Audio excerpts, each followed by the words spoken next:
Hello mga beautiful people, what's up? So right now, andito tayo sa Clover Cove Market dito sa Taipo, Hong Kong. As you can see, maraming orchids. Yes, dahil tayo ay napag-utusan ni Amo na bibili ng orchids dahil Chinese New Year. Ito ay pampaswerte na nilalagay sa mga pintuan ng bahay or sa shop. Kasama rin yung mandarin dahil may mandarin akong nabili kahapon. Tayo ay bibili na naman ngayon ng bulaklak. Ito ang orchids ng gustong gusto ko. Although na kahit anong uri po ng bulaklak ang ilalagay sa mga pintuan, pero mas gusto ko ang orchids. Kaya samahan nyo ako mga beautiful people dahil tayo ay bibili ng orchids. But before that, if you are new to my channel, please drop a like, leave a comment, and consider subscribe. And hit the notification bell to get you notified for the next video. Please keep on watching. Ang ganda oh. Ang ganda mga beautiful people oh. Ayan, itong gusto ko, itong yellow. Ayan. Ito ang gustong gusto ko. Kayo ba mga beautiful people, mahilig po ba kayo sa orchids? Dahil ako ay mahilig ng orchids dahil nung kabataan ko, nung nasa Pilipinas pa ako, marami kaming orchids sa bahay. Marami kaming tanim na orchids, kaya gustong gusto ko ang orchids.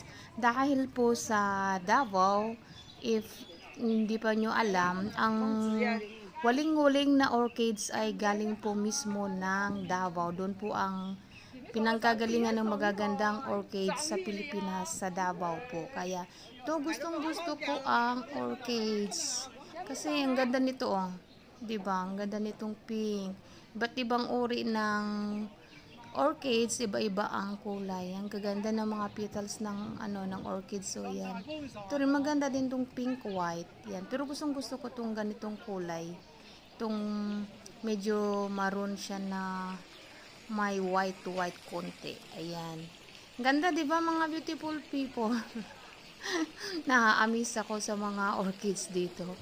Ang halaga ng orchids dito ay 118 Hong Kong dollar. Medyo pricey dahil sa Pilipinas ito ay nagkakahalaga ng 8,800 to 900 pesos, pero depende po sa laki. Itong ganda ng itong medyo orange na may pagka-yellow. Ang ganda nun na. Ang ganda, di ba mga beautiful people? Medyo pricey ang orchids nila dahil Chinese New Year. Mabinta talaga ang mga bulaklak dito sa Hong Kong. Kaya tayo ay mamimili dahil tayo ay napag-utusan ni Amo dahil busy siya, negosyo niya, hindi niya wala na siyang time para bumili ng mga pampaswerte. Kaya ako na yung napag-utusan na bumili. Kaya keep on watching mga beautiful people.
cycle. Yes.